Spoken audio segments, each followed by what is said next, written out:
Douglas of the world.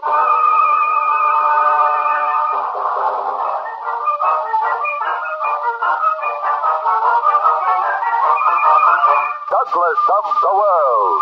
International intrigue starring Jack Moyles as Brad Douglas, foreign correspondent.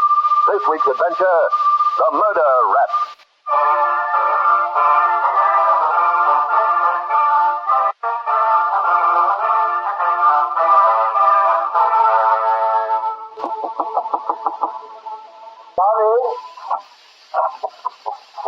Good day, Commissar. Good day. Never mind the present, Tracer. I have an important assignment for you, Bradford. Comrade Krasovna, are you listening? Of course, Commissar. I fail to see how you can be arranging your coiffure and still be fully attentive. Is the arrangement of your hair so important? No, Commissar. Very well, then. Soon now, the foreigners will begin to arrive for the funeral. Some of them, unfortunately, will be Americans and must be watched. They must see only what we wish them to see of the Soviet Union. Therefore, they must have guides, let us say. You understand? Yes, Commissar. Which Americans do we guide? Only one. But he must be watched every waking moment. You will be with him always. At such times as you cannot, other means will be employed. He must be very important, this American. He is very dangerous. An intelligence officer? No, a newspaperman. You may have heard of him. His name is Douglas. Bradford Douglas of the New York World.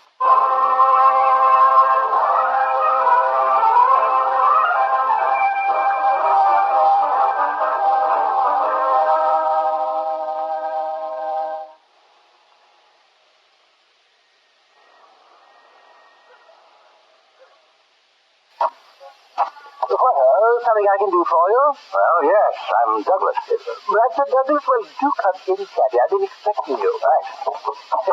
Your digs are quite in order. I think that's your room there. Would you care for some tea? Oh, that'll be fine. How'd you take it, old boy? Lemon or milk? Straight. Righto. I didn't quite catch your name. I didn't quite give it to you, you know. It's Farthingale. British, hmm? Yes. How did you know? Just plain old Indiana intuition, I guess. Are you here for the funeral, too? Oh, no, I'm a regular. British Embassy, a clerk. Care for a biscuit with your tea? No, thanks. Hey, look, was it just my imagination, or did that policeman out front check in somewhere by telephone when I arrived? I couldn't say, old boy. How's the tea? Oh, all right, I guess. I don't drink it much. Pity. You know, I was reading just the other day, let me see now, where was it? The Manchester Guardian, I believe it was. Some medical chap or other was saying that tea was the ideal stimulant for intellectuals. Far better than coffee. Well, I guess I'm no intellectual. I like coffee. That wouldn't be another policeman out in back, would it? I expect it would. In other words, we can't make a move without somebody knowing about it. You might say that. More tea? No, thanks. Just the two of us in this house, then, outside of the boys in the sentry boxes. Well, not quite. There are some Russians living in the basement. The basement? A whole family? Several families, I'd venture to say. There must be 40 or more of them. How do they come and go? Through a side entrance. And we never see them? Oh, no. You've never gone down to the basement? Certainly not. Against the rules. We're to have no commerce with them. I see. Sort of an iron floor, huh? I beg your pardon? Maybe it wasn't funny at that. Look, just between the two of us, how do I go about it? Oh, the bar. That's right over here, all right? Is it this way? How remiss of me not to show you. Here we are. Hot and cold water, and a shower. We're really most fortunate, you know. Yeah, I suppose we are. Do you sing while in your bath? I do. On the road to Mandalay. Hey, Tom, what's going on here? What's the idea? The idea, my dear old Douglas, is that we are wired where the flying fishes play. What? Why? Every room in the house, including the bath, and that's the reason for the noise. Telephone's tapped too? Indubitably. Well, what for? I dare say it's because they don't trust us. Where the flying flying fishes play. Anything else I should know? And the dawn comes out like thunder, only that they'll probably have a plainclothesman following you. How the finest rose the bay. Follow it. You're joking, Father and Gay. I am not. By the way, my name is Harold Oldby. Okay, Father and Gay, old me. Harold. How's that? It's very jolly. And I shall call you Bradford. If you must. That on door? Yes, I'll get it. Hello. Mr. Bradford Douglas? Well, this is coming, don't you? Bradford, old boy, you've got company. Me? I don't know anybody in Moscow. You do now. And don't say I didn't warn you. Tata, old boy. Tata. Hello. How do you do, Mr. Douglas? May I introduce myself? I am Natalia Krasovna. Hello, Natalie. You may call me Comrade Krasovna. If you insist. What may I call your little friend here? This is Comrade Ilyich. Petrovich. Hello, Pete. What can I do for you? Nothing. We have come to do something for you. Huh? We are to be your guide. Well, that's real sweet of you kids, but I wouldn't think of putting you to all that trouble. It's all the same with you. I'll just pick up a map of the city at the corner filling station. In the first place, Mr. Douglas, there is no filling station at the corner. And in the second place, even if there were, you could not pick up a map of Moscow for the simple reason that there are no maps of Moscow. And in the third place, it's not all the same with you, huh? Mr. I will handle this, Comrade Ilyich. Very well. Mr. Douglas, do you have any objections to us as guides? Oh, not at all. Underneath that severe exterior, I'm sure you're quite a dish of shashlik.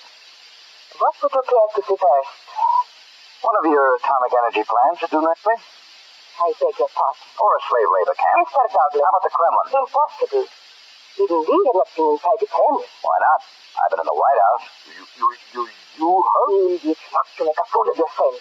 Can't you see this pulling our legs? Are you Mr. Douglas? A little.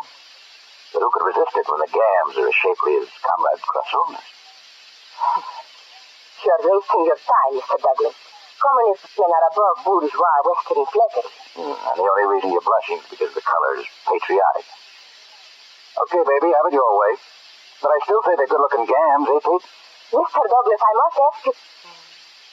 Ilyich, what are you looking at? Nothing, comrade. Shall we be going? Yes. Are you ready, Mr. Douglas? I guess so. Where does the tour start? We shall take you to see Pravda first. As a journalist, you should be interested in seeing how a really good newspaper is operated. Anything you say, legs. Mr. Douglas, Ilyich, will you please stop gawking at my extremities? Yes, comrade. Now follow me, both of you. Anything you say, honey.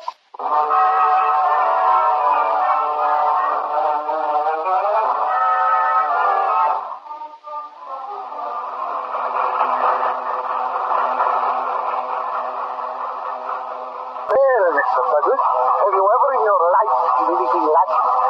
Never? Mr. Douglas, I must ask you not to look at me in that way. In what way, honey? As if I were a dish of shashlik. Sure, honey. Now, what were you saying, Scoop? Or is it Comrade? Generally referred to as Comrade Everton. Oh, yeah. Now, what were you saying, Flash? Or is it Comrade? Comrade Everton. Oh, yes, yes. What was it you were saying? I was saying... Now I do not remember what I was saying. You are confused. You were saying what a great newspaper Pravda is. Don't you agree, Mr. Douglas? Oh, yes. Great. All 4 pages of it. Great little paper. 1 page of news and 3 pages of fan mail to Malenkov, the new premier. It's a great little paper, all right. Maybe it doesn't have any comics or columnists or cheesecake, but you can't overlook the fact that it has 3 whole lines devoted to sports. Yeah, you got a great little paper here. Thanks. Since it comes from a noted American journalist like yourself, I shall consider that a compliment. Well, don't let it go to your head. Tell me, Mr. Douglas, what is your assignment here? You're a newspaper man. I am naturally interested, comrade? Naturally. And there's a secret police. They're naturally interested, too. Mr. Douglas. Oh, no offense, honey. It's no secret. I came here for Uncle Joe's funeral, but I'm also here to find out all I can about the new boy, Comrade Malenkov. Are your American readers so interested, Mr. Douglas? They better be. This baby's liable to affect their lives more than the boss or their top kid. He is a very unusual man, Comrade Malcolm. You Americans would like him. He is an expert at efficiency. So I hear. At your factory going at peak production during the war? Yes, wasn't he? Of course, if they didn't quite meet their quotas, the factory managers were shot or a few workers were sent to Siberia. Only if they were absent from work. Oh, naturally. Yeah, he sounds very efficient to me. You're super efficient. How he cleaned out the party that way. Hey, comrade? Oh, yes. Nothing stood in his way. If friends or relatives were a suspect, they were executed all the same. There is no sentimentality in Comrade Malenkov. Oh, I never doubted that for a minute. He's quite young, isn't he? He's 61. Do you know that at 17 he was a political commissar in the Red Army? What a revolutionary he was. That is how we caught our dear departed leader's eye. He was his personal secretary for years, you know, before he was made a member of the Politburo. He and Beria, the secret police, they're quite chummy, aren't they? Secret police? Comrade Beria is in charge of internal affairs. Call it what you like. They ought to make quite a combination. Super efficient fat boy and the gentle, bespectacled little butcher. Yes, sir, a lot of heads on a roll before those two lads are through. Hey, beg your pardon. How many Russians and satellite peoples would you say Comrade Beria has had executed or put into slave labor camps? About 10 million? I am sorry, Comrade Krasov, but I will not stand by and hear two great party members slandered in this manner. Good day. Comrade Editor, please. Hasta la vista, Scoop. Come on, please. Well, Comrade Editor and I didn't hit it off very well, did we? Well, you can't always bat 1,000. So what do we do now, kids? How about a little entertainment for a change? What do you consider entertaining, Mr. Douglas? Well, probably the same thing you do, honey, but with feet along, I guess that's out. I beg your pardon. Forget I mentioned it. Let's see one of your theaters. There is a good ballet at the Bolshoi. No, thanks, Pete. Any good movies in town? Yes, there is. Never mind it. I will decide. Unless Mr. Douglas has some preference. Oh, it's all the same with me, honey. Just so it's dark enough to hold hands. We are not going to hold hands. Holding hands is bourgeois sentimentality. But it's such fun, honey. And do not call me honey. Okay, lover. Idiot, what are you smirking at? Follow me, both of you.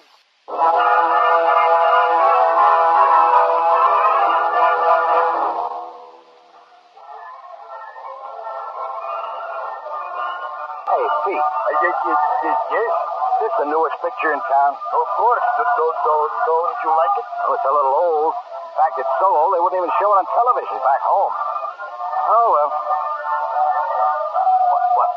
Honey, you surprised me. I thought you didn't want to hold hands. Mr. Douglas. What's wrong? I squeezed too hard? Mr. Douglas, let go of my hand. Wait a minute, baby. It was your idea. Oh, this is too much. We are going. Idiot, follow me. No, but the stage, coach, it is running loose down the mountain. Yes, we are taking this indecent American home.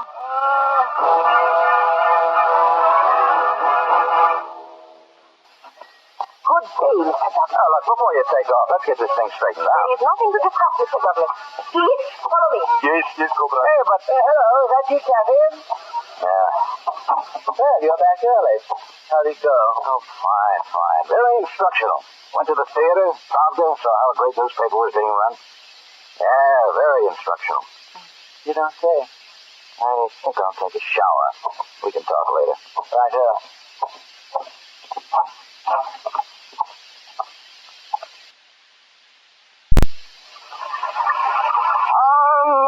To Mandalay. Something important, have you? Where the flying fishes play, I'm not sure. Here, what does it mean? What? It's a sign of St. Vladimir. The three-pronged fork. Where did you get it? Never mind. What is it? The sign of the underground, the NGO. And what was an underground in Russia? Not many people do. I've heard of it, but they've never tried to get in touch with me. You care to tell me how you got that car? On the road to Mandalay. She slipped it to me in the theater. Where the flying fishes play. Smell fishy to you? Not necessarily. The government is supposed to be honeycombed with MDS people. No reason why they shouldn't include the secret police. Did you say anything? No, but that was probably my fault. I thought you tried to hold my hand. Oh, no. You Americans are always so physical. Never mind the character analysis. How can I talk to her alone with stammering Sam along all the time? That is pretty difficult. Chances are he's along to keep an eye on her. You've got to be very careful, or it could be pleasant for her. You better sing, old boy. Oh, yes. On the road to Mandalay. Any idea? There's not. But you'll think of something, I'm sure. I say, you always sing that song when you're dancing. Sure, don't you? Always. It's my favorite. Hey, do you harmonize? Invariably. Now, Rick? Why not? Let's really blast the decibels on their dang dictaphone. Ready? A 1 and 2 and... On the road to Mandalay. Well,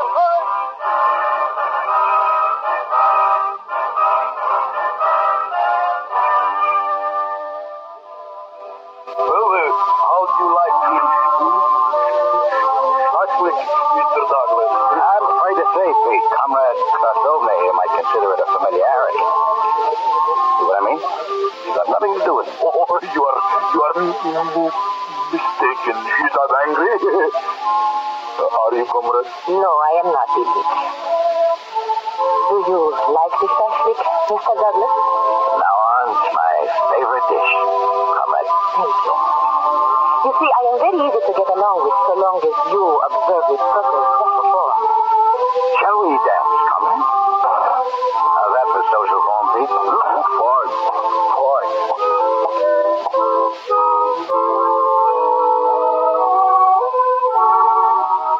How am I doing now? Well enough. But be careful or he will suspect. And for all we know, some of the other dancers will be suspected. Sure. What's the story? I cannot possibly tell you here in the short time we have. You must meet somewhere alone. Is it possible? You're willing to run the risk.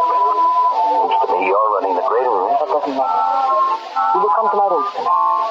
Sure. How do I get past the sentries and friend idiots? You must go out to the cellar. With the Russians live? Didn't they kick up a fuss? However, they will probably be so shocked to have one of the foreigners upstairs or even they miss, that it will be 7 minutes before they inform the sentry. By the time it will be clear. Now what do you say? Why not? What's your address? 24 the Tuna Street. 3 streets from where you're staying. The side entrance leads directly to my room, and the door will be unlocked after 10 o'clock. Do you think you can find it? All right. By the way, you're not a bad dancer. Thank you. Are you always such a flatterer, Mr. Douglas? No. If you're wondering about your legs, I still think they're good looking. I think we had better return now. Anything you say, comrade?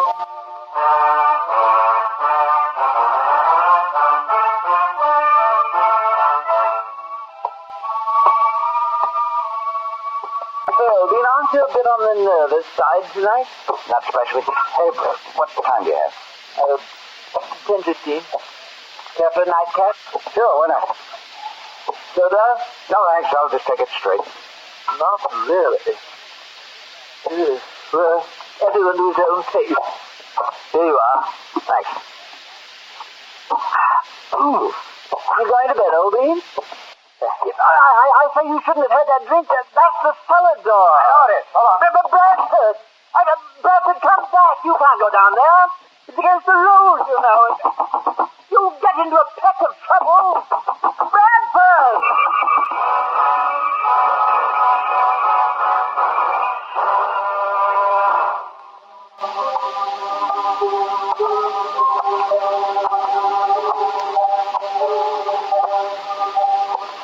Number 24. This must be it.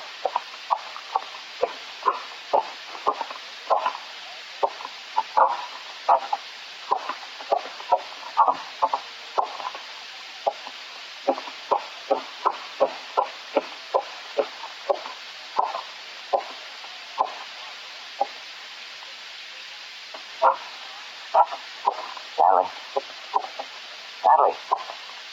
It's me, Brad Douglas. Hey, look, can't we... Natalie. Not a very pretty sight, eh, Mr. Douglas? Illich. Why do you no longer call me Pete? Is it because you think I may be dangerous now? Who killed her? I did. And don't Don't ask me why. Poor kid. You have to be so ugly about the way you did it? I had to make it look good. What do you mean by that? So it would look like a murder of passion. I don't follow you. Why should it have to look like... Why, you... I have a gun, Mr. Douglas, so do not try to resist arrest. You are in enough trouble as the murderer of Comrade Krasovna.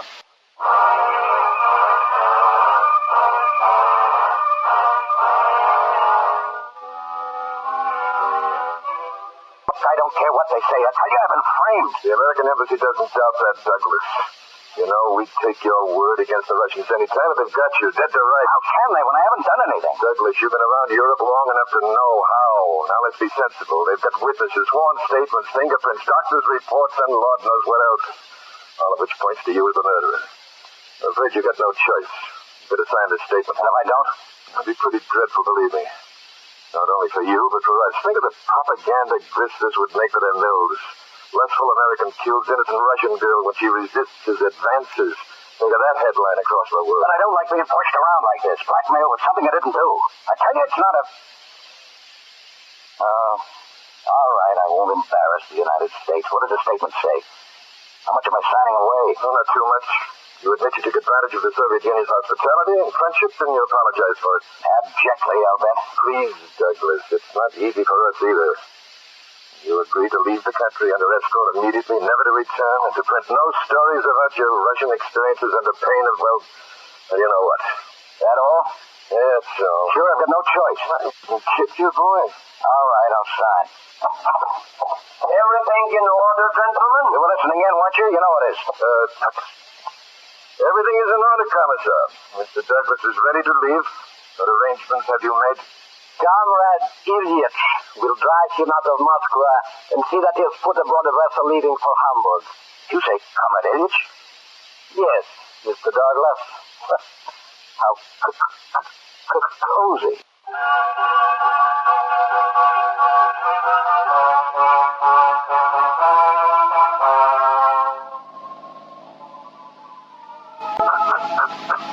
Comfortable, Mr. Douglas? I'm not speaking, as you wish.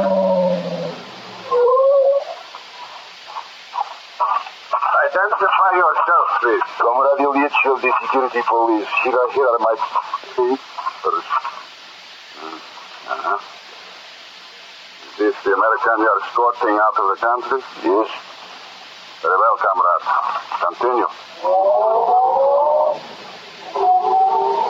What are you thinking, Douglas? You wouldn't like it, Ilyich.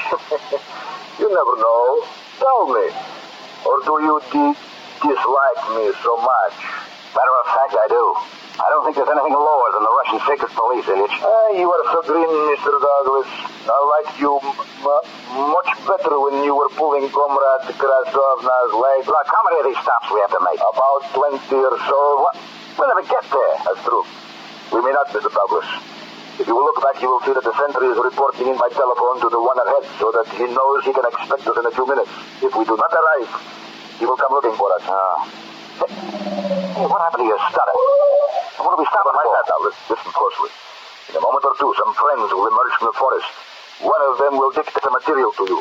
You must take it down in your own hand. Now, that is very important. In your own hand. Hey, what's all this about? Mr. Douglas, I do not intend to jeopardize our safety by drawing the sign of St. Vladimir for you.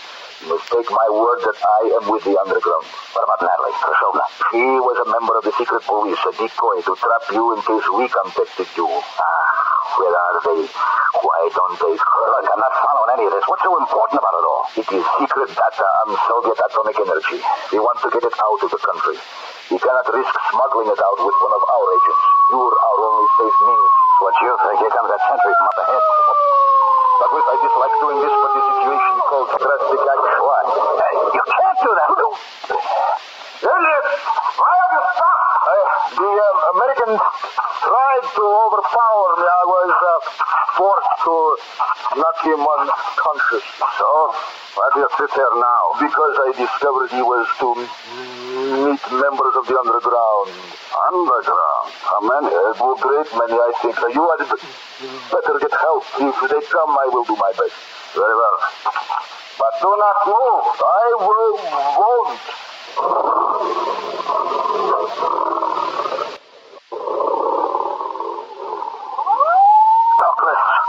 Douglas, wake up. Come, Douglas. It's all well. Grigori, yes, hurry. Where have you been?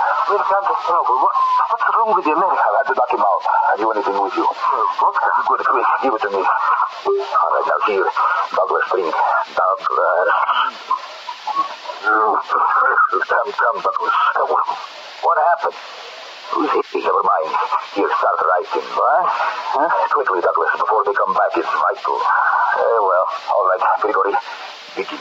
As grateful as a kiss, as simple as Zelensky's life that knew no guile. What is it? Do not ask questions, Mr. Douglas. It is part of Alexander Pushkin's epic poem, Evgeny Onegin.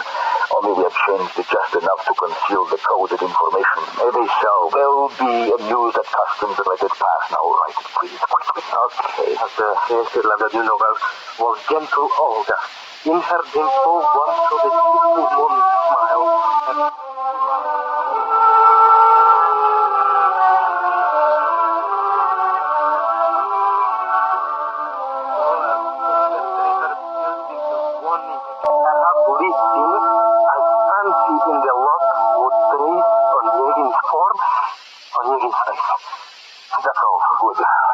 Grigori, we should be back any moment now. Yes, Peter. Good luck, Mr. Douglas. Right. Hey, what do I do with this stuff? Deliver it to number 13, Gesellerstrasse, Berlin. That is our headquarters for refugees. Can you remember the address? Sure, number 13, Gesellerstrasse, Berlin. Good. Now, let me shake your hand. I may not be seeing you again. Please forgive me. Forgive you? What for? For knocking you out again. What? They're returning Mr. Douglas, and you must be unconscious. Hey, now, wait a minute. Enough is enough. I told you. Sorry, Mr. Douglas.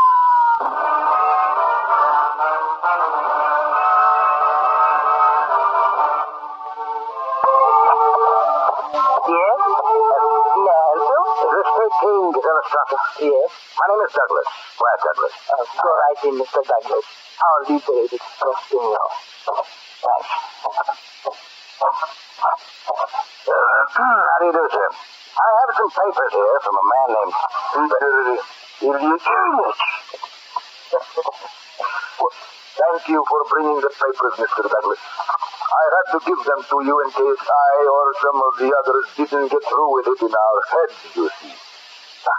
Now I think you owe me a blow or two on the head. Please, do not hesitate.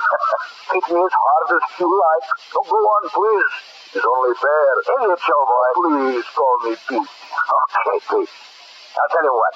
We'll call it square if you'll introduce me to that good-looking young lady outside. Using the proper social forms, of course. Oh, of course.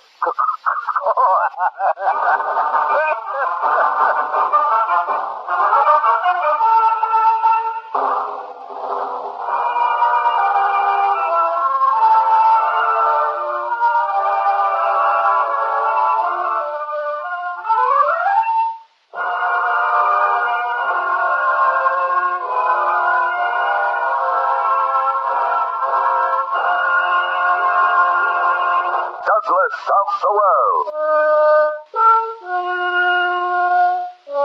Each week at this time, Jack Moyles stars as Brad Douglas in an exciting adventure that takes us to every corner of the globe. The Murder Rap was written by John Wayhouse. Music was composed by Earl Lawrence, and musical direction by Michelle Perrier. Production and direction by Robert M. Young. Be sure and listen next week to